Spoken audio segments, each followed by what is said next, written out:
KTM connaît un succès qui ne se dément pas depuis maintenant 6 ans. L'idée est donc de s'intéresser à 2 modèles insolites, la 200 de temps qui est une alternative au traditionnel 125 et 250, et la 254 temps, souvent décriée et bientôt remplacée. Gageons que cette moto n'a pas que des défauts et devrait se montrer attractive face à l'avènement de sa devancière.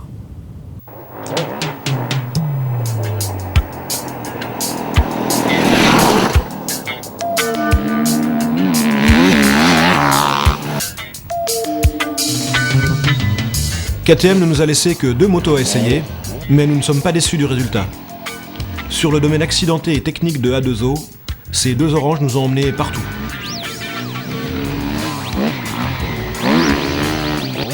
La 200 de temps a subi de nombreuses évolutions.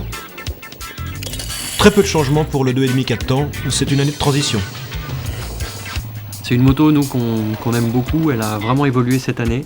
On a un nouvel échappement sur la moto, on a également un nouveau carburateur, on a un nouvel embrayage également. Et ce qu'il faut que le pilote sache, c'est que c'est une moto qui a beaucoup plus de coffre aujourd'hui à bas régime.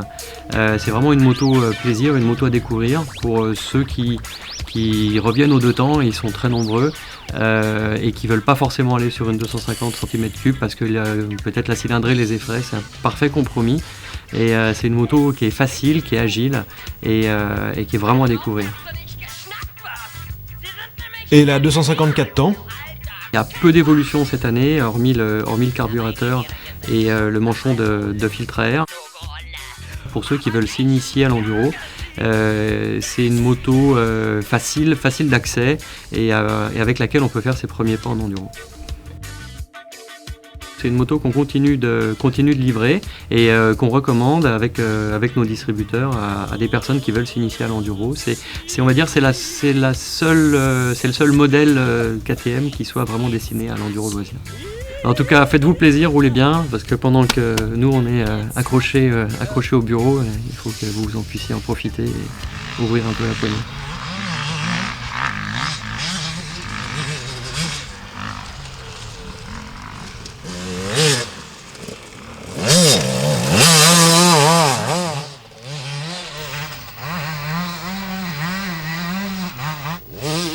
Le 200 de temps est une véritable bombe.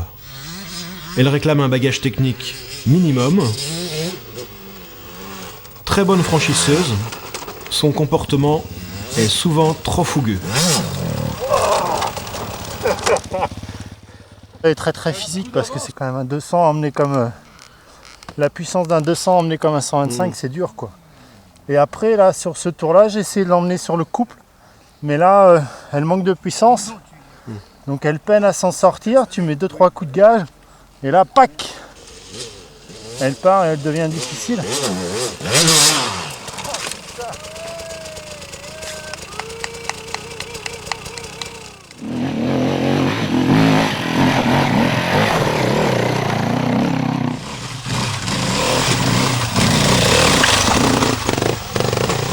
Session de rattrapage pour Mika avec le 2,5-4 temps.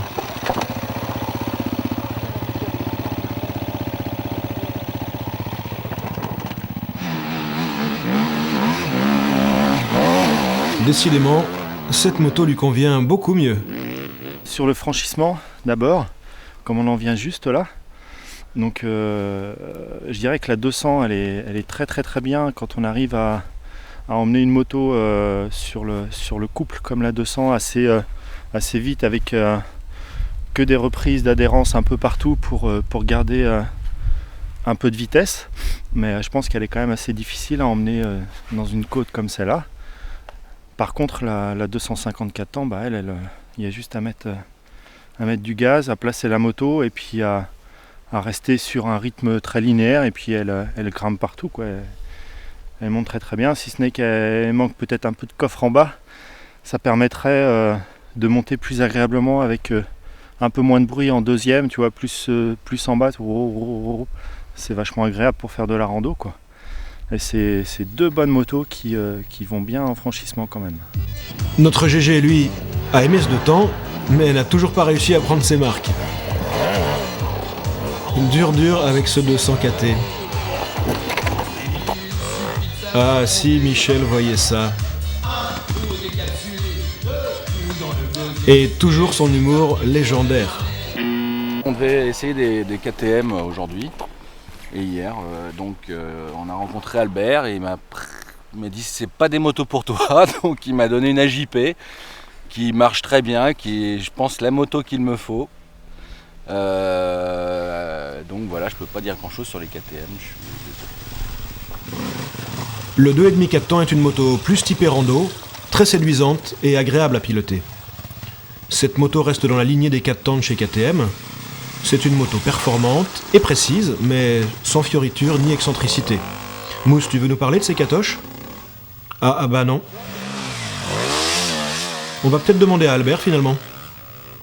Chaque machine a des qualités extraordinaires. Simplement, les exploiter, c'est pas donné à tout le monde. Alors la 200 particulièrement, alors c'est une machine exceptionnelle parce qu'elle a zéro défaut et ça la rend délicate à conduire pour un pilote de base. Et par contre, un très bon pilote va pouvoir vraiment l'exploiter. Seulement, le pilote qui est entre les deux, il va avoir du souci parce que le moteur est très très vif, très vif. Il est tellement excellent que ça en est presque un défaut. Il ne s'arrête jamais. La 2,5 4 temps, alors elle est beaucoup plus accessible parce que justement le principe du moteur 4 temps fait qu'il est linéaire. Elle est gênée par un trou à bas régime et c'est pareil, un très bon pilote va tout de suite compenser et un autre va tomber dans le trou à chaque fois et ça va le gêner. Autrement, pour faire de la rando, ces machines sont bien trop bien. Malgré l'arrivée imminente de la future 254 temps, gageons que l'actuel EXC Racing continuera de séduire une clientèle de randonneurs. Le 202 temps est une moto qui respire fort, mais si vivante qu'elle en est trop rugueuse. La marque autrichienne ne nous surprend plus par la qualité de ses motos, qui restent fidèles à la tradition.